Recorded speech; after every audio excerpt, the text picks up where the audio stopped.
Rajasthan high court में आज फिर बम ब्लास्ट की धमकी मिली है। लगातार दूसरे दिन और अब तक की 10वीं धमकी सामने आई है। ईमेल के जरिए बम ब्लास्ट की धमकी मिली है।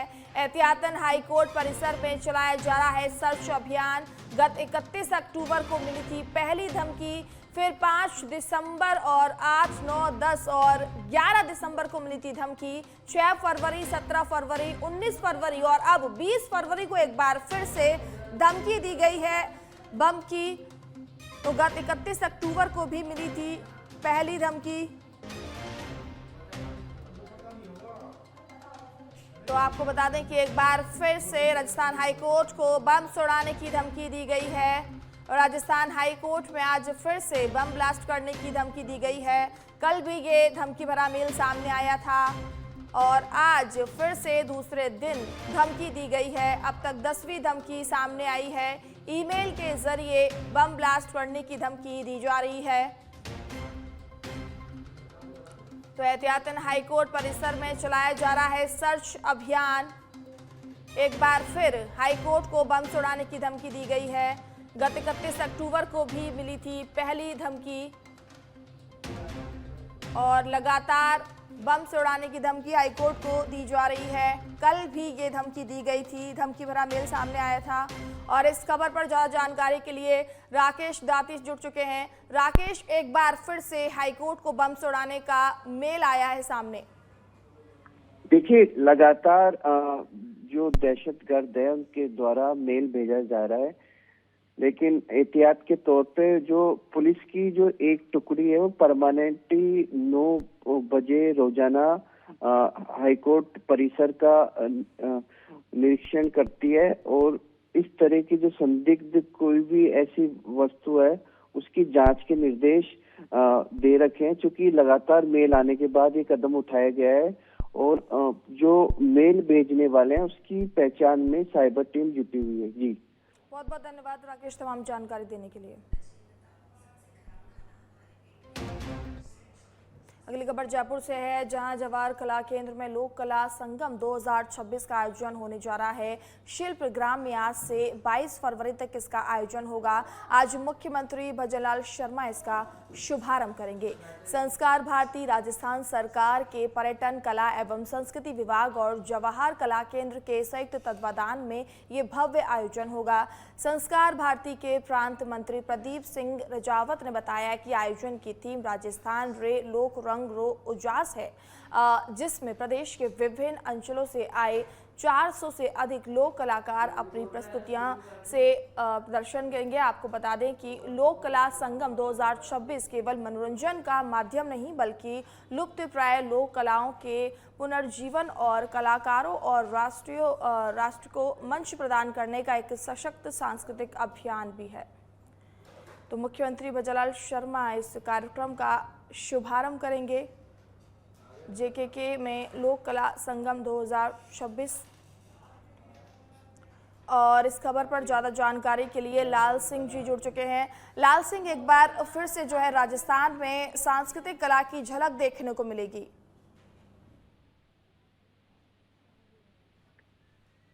देखिए, वैसे बिल्कुल आज मुख्यमंत्री के अगर हम कार्यक्रमों की बात करें तो आज 12 बजे परियोजनाओं की चयनित परियोजनाओं की समीक्षा हेतु राज्य की नीति की बैठक रहेगी, मुख्यमंत्री कार्यालय में रहेगी। यानी कि तमाम जो परियोजनाएं आ रखी हैं, जो चयनित परियोजनाओं जिन पर काम करना है, क्योंकि चाहे वो मुख्यमंत्री भजनलाल शर्मा जब जनसुनवाई करते हैं उस दौरान की बात हो या फिर दौरे के दौरान मिलने वाली परियोजनाओं पर आज चर्चा होगी। और इसके साथ ही 6 से 8 बजे तक साइबर सुरक्षा, जागरूकता, संरक्षण और न्याय तक समझौते पहुंचे इस विषय को आयोजित 3 दिवसीय सम्मेलन का उद्घाटन RIC में कार्यक्रम रहेगा। 6 बजे से 8 बजे तक कार्यक्रम रहेगा। इसमें न्यायमूर्ति सूर्यकांत भारत के जो मुख्य न्यायाधीश है वो मुख्य तौर पर मौजूद रहेंगे। तो 2 मेन कार्यक्रम आज मुख्यमंत्री भजनलाल शर्मा के रहने वाले हैं। जी, बहुत बहुत धन्यवाद लाल सिंह तमाम जानकारी देने के लिए।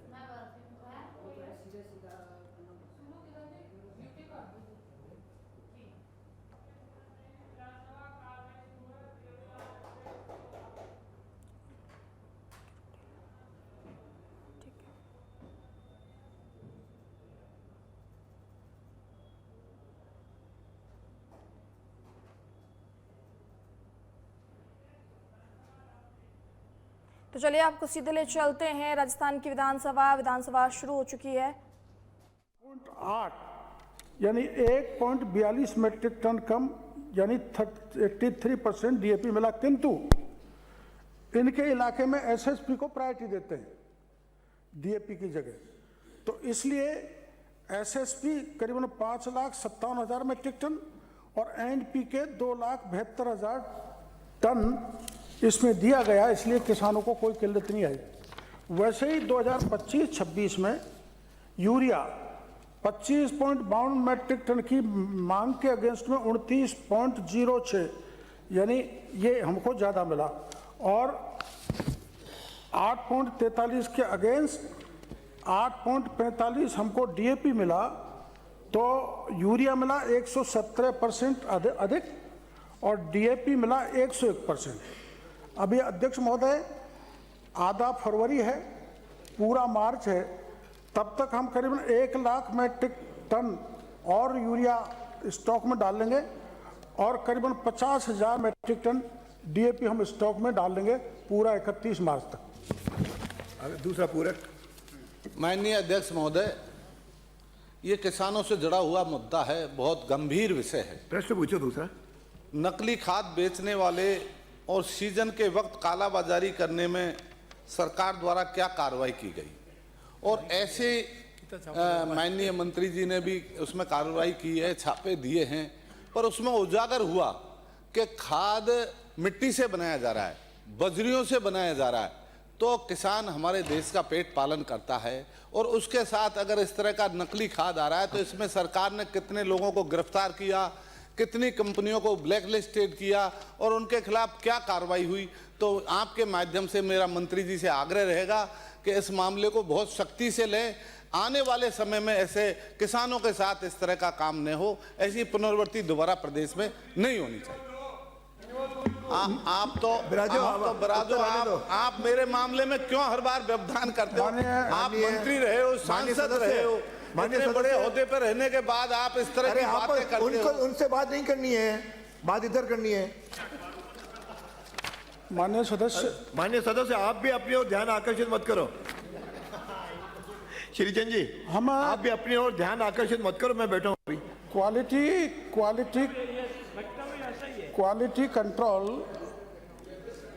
क्वालिटी कंट्रोल हमारे अधिकारियों द्वारा कार्रवाई की गई, और जहां वितरण होता था हमने अधिकारी कर्मचारी को तैनात किया ताकि निगरानी बराबर रहे। फिर भी मैं उसको राजनीतिक नहीं बनाना चाहता।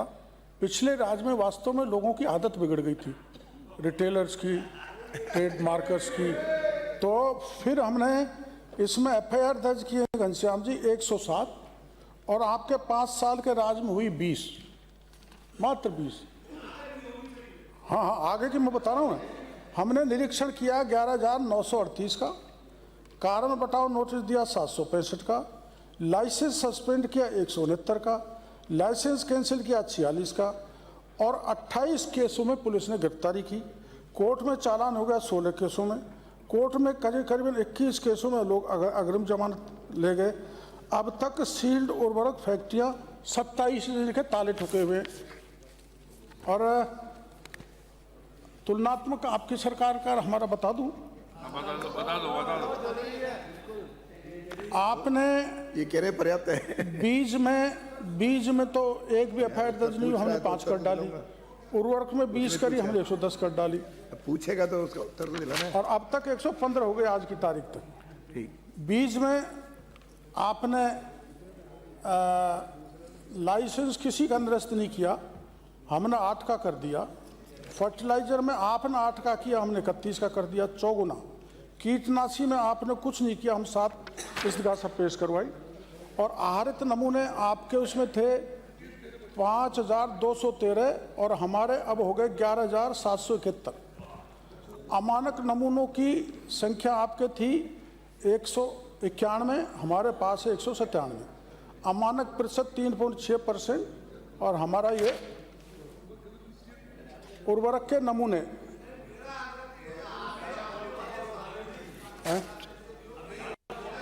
जो हो गया चलो। पर आने वाले समय में किसानों के साथ इस तरह नकली खाद न मिले, टाइम पे खाद मिल जाए, ये मेरा आग्रह है। माननीय अध्यक्ष जी के द्वारा आपसे मेरा ये निवेदन है बिल्कुल। कि आने वाले सालों में ये बहुत गंभीर विषय है और किसानों के साथ जिस तरह होता है ये आगे नहीं होना चाहिए। वैसे तो आज कृषि की डिमांड है, मैं उन्हें बताऊंगा, लेकिन राजस्थान में जो कार्रवाई फर्टिलाइजर माननीय पेस्टिसाइड सीड सदस्य के लेके हुई, तो केंद्र ने यह निर्णय ले लिया है कि सीड में और फर्टिलाइजर पेस्टिसाइड में सख्त कानून लाया जाएगा, जिससे 10 से 20 साल की जगह 20 लाख की पेनल्टी होगी। माननीय मंत्री जी, सारे सदस्यों से आग्रह है कि आप इसको पढ़ लें। साफ लिखा है, प्रश्न को पूछने उसका उत्तर देने में साधारणतः 5 मिनट से अधिक नहीं लगने चाहिए, ताकि कम से कम 12 प्रश्न आ सकें। ये आपके पढ़ लें। अगला प्रश्न है श्री थावरचंद। प्रश्न संख्या 223। माननीय अध्यक्ष महोदय, मुझे जवाब मिल गया है। मंत्री जी के उत्तर में स्वयं स्वीकार किया गया है कि प्रधानाचार्य के 5,445, व्याख्याता के 20,951, वरिष्ठ अध्यापक के 34,332 तथा अध्यापक लेवल सेकंड के 8,743, अध्यापक लेवल प्रथम के 7,706 अर्थात कुल मिलाकर 86,369 से अधिक शिक्षक पद खाली हैं, जबकि भर्ती प्रक्रिया मात्र 17,075 पदों की बताई गई है। तो मंत्री जी यह स्पष्ट करें कि शेष लगभग 70,000 के आसपास रिक्त पदों को भरने के लिए सरकार की क्या ठोस योजना है? क्या इनके लिए कोई निश्चित समय सीमा तय की गई है या सरकार ने इन पदों को लंबे समय तक खाली रखने का निर्णय लिया गया है? माननीय मंत्री जी। माननीय अध्यक्ष महोदय, मैं आपको ये माध्यम से माननीय सदस्य को जानकारी देना चाहता हूं कि गत सरकार ने 6,264 प्राथमिक, उच्च प्राथमिक और माध्यमिक विद्यालयों को और उच्च माध्यमिक विद्यालयों को क्रमोन्नत किया, लेकिन एक भी पद सृजित नहीं किया। और इसी प्रकार से जो अंग्रेजी विद्यालय, जिनको महात्मा गांधी विद्यालय कहते हैं, उनमें भी उनको भी क्रमोन्नत किया, एक भी पद सृजित नहीं किया। यानी लगभग 50,000 पद ऐसे हैं जो सृजित नहीं किए। यदि एक विद्यार्थी को, एक अध्यापक के 30 बच्चे भी जिम्मे मानते हैं हम, तो इन्होंने काफ़ी हजारों लाखों बच्चों का भविष्य अंधकार में किया। यानी वो कक्षा में तो बिठा दिए, लेकिन उनको पढ़ाने वाला कोई नहीं था। ये कांग्रेस ने जबरदस्त अत्याचार और बच्चों के साथ किया है, उसके कारण से उनकी शिक्षा अंधकार में हो गई है। अब माननीय अध्यक्ष महोदय, इनके मैं बता रहा हूँ। अरे आपको किसने कहा? मैं उधर जा रहा हूं। आपको क्यों ना बैठो, बैठिए। आप किसने कहा खड़े होने के लिए? आपको प्रश्नकाल का अभी नियम नहीं पता। जिसका प्रश्न है उसको 2 पूरक प्रश्न पूछेंगे, उसका होगा तो इधर विपक्ष के नेता को अनुमति है। आपको खड़े होने की अनुमति नहीं है। ये आपका काम नहीं है। आपका प्रश्न हो तो आप पूछना। माननीय अध्यक्ष महोदय, हमने भर्ती वर्ष 2024 में कुल 2202 भर्ती की हमने भर्ती निकाली और उसकी परीक्षा 23/6/25 को हुई है। वर्तमान में सभी विषयों की परीक्षा परिणाम जारी हो गए हैं और शीघ्र ही इनका दस्तावेजों का सत्यापन चल रहा है, ये हमको मिलने वाले हैं। इसी प्रकार से हमने 2025 में 3,225 की भर्ती निकाली और इसकी भी परीक्षा 31/5/26 को हो गई है और ये भी शीघ्र शिक्षक हमको मिलने वाले हैं। इसी प्रकार से और भी ग्रेड के हैं। वरिष्ठ अध्यापक की बात करूं तो 2024 में 2,129 की निकाली, 2025 में 6,500 की निकाली और इसी प्रकार से ये सभी भर्तियां प्रक्रियाधीन हैं। इनकी परीक्षा की दिनांक बताऊं तो मैं वरिष्ठ अध्यापकों की परीक्षा थी 7/9/2025 को और 12/9/2025 को। तो ये लगातार हम भर रहे हैं और अभी तक हम 72,000 पदों को भर पाए हैं, क्योंकि कुछ प्रमोशन से भरे हमने और कुछ सीधी भर्ती से भरे हैं। तो लगातार हम पद भर रहे हैं, लेकिन कांग्रेस ने पदों को नहीं भरा। इसके कारण से हमारे बच्चों की शिक्षा बाधित हुई और कई जो मेरिट में आ सकते थे वो बच्चे मेरिट में आने से रह गए, जो पास होने से हो सकते थे पास होने से रह गए, यानी उनका जीवन अंधकार में इस कांग्रेस ने कर दिया है। अगला पूरक। पहले प्रश्न का जवाब प्रदेश के नौजवान युवा देख रहे हैं। 70,000 पद खाली है, उसको कब भरेंगे इसकी बात नहीं। प्रश्न पूछो। मैं दूसरा पूरक प्रश्न पूछना चाह रहा हूं आपके संरक्षण के माध्यम से। मंत्री जी के उत्तरानुसार बेसिक कंप्यूटर अनुदेशक एवं वरिष्ठ कंप्यूटर अनुदेशक के लगभग 2300 पदों पर भर्ती प्रक्रिया दी ने, जबकि पीटीआई सहित कंप्यूटर अनुदेशक के 692 पद तथा वर्ष 2022-23 में अब तक विभिन्न विभागों की भर्ती में अनुसूचित क्षेत्र के अनेक पद परीक्षा में 40% न्यूनतम उत्तीर्णांक बाध्यता के कारण रिक्त या बैकलॉग रह गए हैं। ऐसी स्थिति में यह स्पष्ट किया जाए कि क्या सरकार अनुसूचित क्षेत्रों में लागू 40% न्यूनतम उत्तीर्णांक बाध्यता हटाकर 2022 से पूर्ववत मेरिट आधारित चयन प्रक्रिया अपनाकर इन सभी रिक्त पद एवं बैकलॉग पदों को भरने का निर्णय लेगी? यदि हाँ तो कब तक, और यदि नहीं तो इसके स्पष्ट कारण क्या हैं? जबकि इस बाध्यता के कारण कई भर्ती में, सर एक सेकंड, इतना लंबा कई भर्ती में विशेषकर आप पढ़ के पूरक प्रश्न पूछोगे, इतना भाषण थोड़ी है। प्रश्न पूछो पूरक 2 लाइन में। वो बता रहा हूँ। इसमें द्वितीय श्रेणी गणित विज्ञान में एक भी एसटी अभ्यर्थी का चयन नहीं हो पाया है। क्या सरकार यह मानेगी कि इससे एसटी प्रतिनिधित्व समाप्त होने जैसी स्थिति आएगी? 40% बाध्यता अंक हटाने का विचार रखती है रहने? नियमानुसार सभी पदों को भरेंगे और शीघ्र अतिशीघ्र भरेंगे। ठीक। अगला प्रश्न श्रीचंद कृपलानी। एक सेकंड। हटाने का विचार रखते हैं या नहीं रखते हैं, इसका जवाब नहीं आया सर। आपका संरक्षण संघ प्रश्न का उत्तर आ गया। ये जल्दी जल्दी बनेंगे। नहीं है, बेरोजगारों से जुड़ा हुआ मामला आपके माध्यम से देख लो कहीं अध्यक्ष महोदय, खाली माध्यम से अध्यक्ष महोदय, मेरा अब विपक्ष के नेता की जगह इनको भी आज का दिया है। मेरा आपके माध्यम से मंत्री महोदय से मैं ये जानना चाहता हूं कि मेरी सभी भाजपा ने अपने संकल्प पत्र में क्या ये वादा किया था कि हम 1 वर्ष में शिक्षा विभाग की सभी रिक्तियों को भरेंगे? क्या आपने वादा किया था? एक बार यदि हाँ तो ये वादा आप कब तक पूरा करेंगे? और दूसरा मेरा सवाल आपसे ये है, शिक्षा विभाग में एसटी एससी का जो बैकलॉग पड़ा हुआ बहुत भारी, आप इसको भरने का इरादा रखते हैं? हाँ या ना में जवाब दो आप। माननीय अध्यक्ष महोदय, भारतीय जनता पार्टी की सरकार हमेशा अनुसूचित जाति, जनजाति, अन्य पिछड़ा वर्ग, इन सब के हितार्थ लगातार काम करती रहती है और हम इनकी समय समय पर गणना करके उनको भरते रहते हैं। अभी भी यदि कोई इस प्रकार के पद बैकलॉग होगा तो आने वाली भर्तियों में इसको समायोजित करके भरने का प्रयास करेंगे। श्रीचंद कृपलानी। अरे हो गया, इतना ही उत्तर आता। उत्तर इतने 5 मिनट। प्रश्न संख्या 224 आया वादा अरे वो तो आप ब्राजो।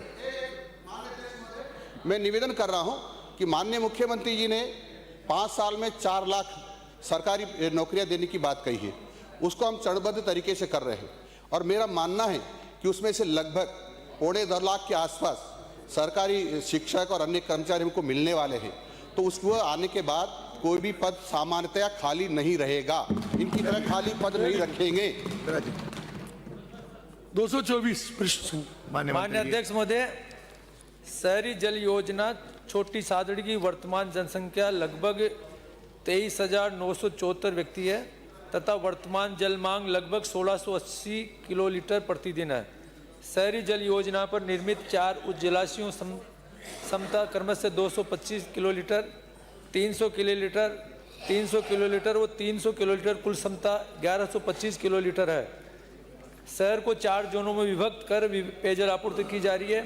पंचायत समिति परिसर में स्थित शक्तिगढ़ उच्च जलाशय क्षमता 225 किलोलीटर से पेयजल आपूर्ति बंद की जाकर इस उच्च जलाशय से पूर्व में लाभान्वित क्षेत्र को पेयजल आपूर्ति हेतु पंचायत समिति परिसर में ही निर्मित अन्य उच्च जलाशय से जोड़ा जा चुका है।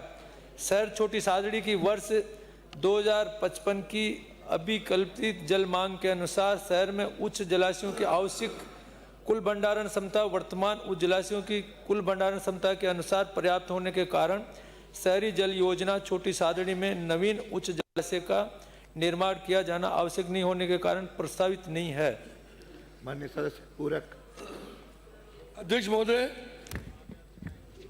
सबसे पहले तो मैं राजस्थान के मुख्यमंत्री भजनलाल जी शर्मा को पूरक है और कन्हैयालाल जी को धन्यवाद देता हूं कि जल जीवन मिशन में जो कांग्रेस के टाइम में भ्रष्टाचार हुआ, बड़े बड़े मगरमच्छों को आपने पकड़ा, उसके लिए आपका बहुत बहुत पूरक प्रश्न पूछे। भाषण का नहीं है ये, इधर भी कह चुका हूँ, इधर भी कह रहा हूँ। धन्यवाद। सीधा पूरक पूछो ना। अध्यक्ष महोदय, मैं अभी माननीय मंत्री महोदय ने कहा कि पानी की टंकी की आवश्यकता नहीं है। मैं मंत्री महोदय, जिस तरह आबादी बढ़ती जा रही है और ये टंकी जिसके लिए मैंने आपको निवेदन किया है वो क्षतिग्रस्त टंकी है, उसकी सख्त आवश्यकता है, उसको कब तक आप बना देंगे ये मुझे जानकारी दे दें। माननीय मंत्री जी। माननीय अध्यक्ष महोदय, माननीय सदस्य जी ने जो काफ़ी सीनियर है, इन्होंने जो बताया दोबारा उसकी टेक्निकली उस क्षमता के अनुसार जांच कर लेंगे और आवश्यकता होगी तो 100% वहाँ पे नई टंकी बना देंगे और जरूरत होगी तो तुरंत ही बना के देंगे। दूसरा पूछे। हमारा मेरे विधानसभा क्षेत्र में निम्बाड़ा और छोटी साड़ी में